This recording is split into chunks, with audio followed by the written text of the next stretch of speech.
So this is a 2018 Fiat 124 Spider Abarth. There's not a Fiat badge to be found on the car. All the badging is Abarth, but it is a Fiat. Abarth is essentially Fiat's SRT, their M-line. It's simply their performance designation for the same model of car. How many miles do you have on it already? 39,000. So you drive it a lot. I do. I drive it year round. So we are in Pittsburgh, Pennsylvania. So 9 months out of the year, it's warm to chilly. The other 3, we do have a winter. It's a real winter. There's road salt, there's plow trucks. There can be 4 inches of snow on the ground. I've passed plenty of people in ditches in this. Snow tires are ready to go on probably in the next couple of weeks. But you're still driving a rear-wheel drive, very lightweight car all through the winter. Yes. Successfully.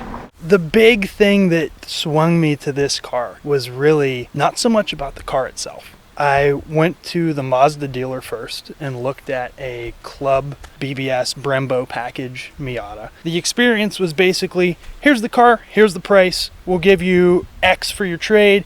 If you like it, come back. Otherwise, see ya. Then I went to the Chrysler, Dodge, Jeep, Ram, and Fiat dealer. I went there and said, hey, I'm interested in the Fiat 124. I'm cross-shopping the Miata, just to be honest. And the salesperson said, I'll go get you one. You tell me what you want to know. And I ended up getting what I feel like was a much better deal on this car than the equivalently equipped Miata. So it didn't include the BBS wheels. The one thing that the Fiat didn't get was good wheels. The Abarth package actually came with these heavy cast aluminum wheels that I really didn't like. They're about 23 pounds each. These are the BBS from a BBS package Miata. So same size, same offset, same width, but they're about 17 pounds instead of 23. The Abarth package otherwise really doesn't get you a lot. It gets you the option to have the Brembo brakes. It gets you slightly stiffer suspension, and it gets you a little bit louder of an exhaust with 4 extra horsepower.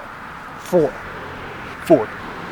Not 5, and no extra torque, just 4 horsepower.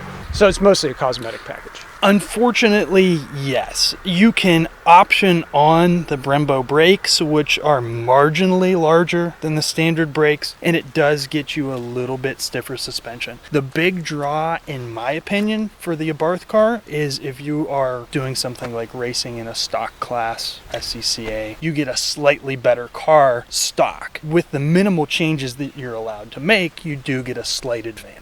The Abarth also has a mechanical limited slip differential, which is great, again, for those Pennsylvania winters. So you've done nothing with the suspension. Suspension's all stock. Not exactly. Oh, okay.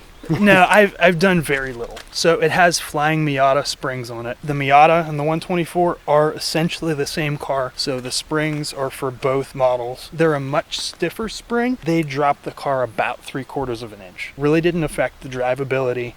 And it's actually still plenty comfortable because now the car doesn't touch the bump stops. It never runs out of travel. The one thing under the hood that I did do was an upgraded diverter valve. Instead of a blow-off valve that makes little psh, psh noises, this just recirculates boost when the throttle closes back, and I simply put on one that was a little more robust with a quicker acting spring. It really wasn't too noticeable, except it recovers a little bit quicker from gear changes. You don't have that momentary lag. So what is in this? It is a 1.4 liter Fiat multi-air 4-cylinder. It's identical to the Fiat 500 Abarth, except turned 90 degrees to mate with a 3rd gen Miata transmission. Turbocharged, actually single overhead cam, but 16 valve. Really funky hydraulic valve control. The multi-air system uses essentially a full-time Vanos VVT VTEC setup so that you're constantly varying your valve timing and your lift every cycle. It's not a mechanical system, a little bit sensitive to oil temperature, oil quality, oil age. Nothing unusual, but this really doesn't seem like a car that will survive 15,000 mile oil changes. I go for about 8,000. I feel like a poser for this. If you'll notice, there's an Abarth badge on the side of the car.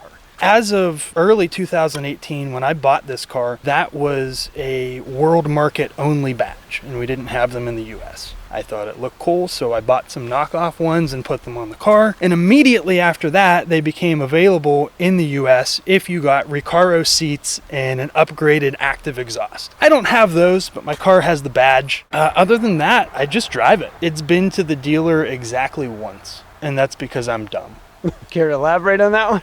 Yeah, whenever I changed the oil the second time, apparently I missed a little bit and got some oil on the engine cover on the bottom of the car. Thought it was leaking. It wasn't, so I had an unnecessary trip to the dealership for them to clean my engine cover and tell me, don't come back.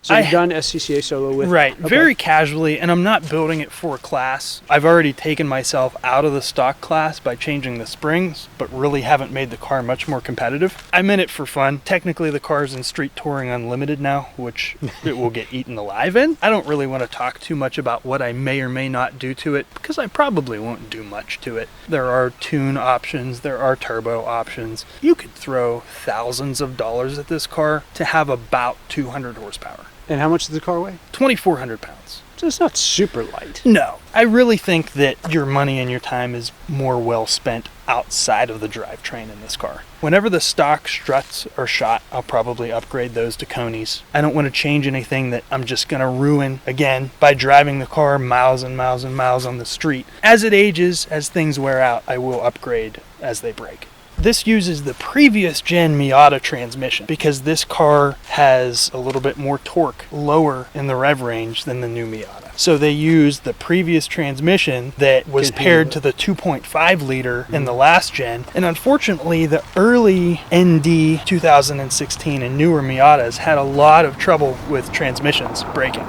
So I feel like this car is probably fairly robust. It's got a transmission that's proven, that's been in production since 2005. The multi-air engine's been around about as long as that. And as far as I know, really doesn't have any vices. Gets 30 miles per gallon. It has plenty of torque at 2,000 RPM, thanks to the tiny turbo on the tiny 4-cylinder. It's a good car to drive, period. You don't necessarily have to ring it out, but when you do, it's still rewarding.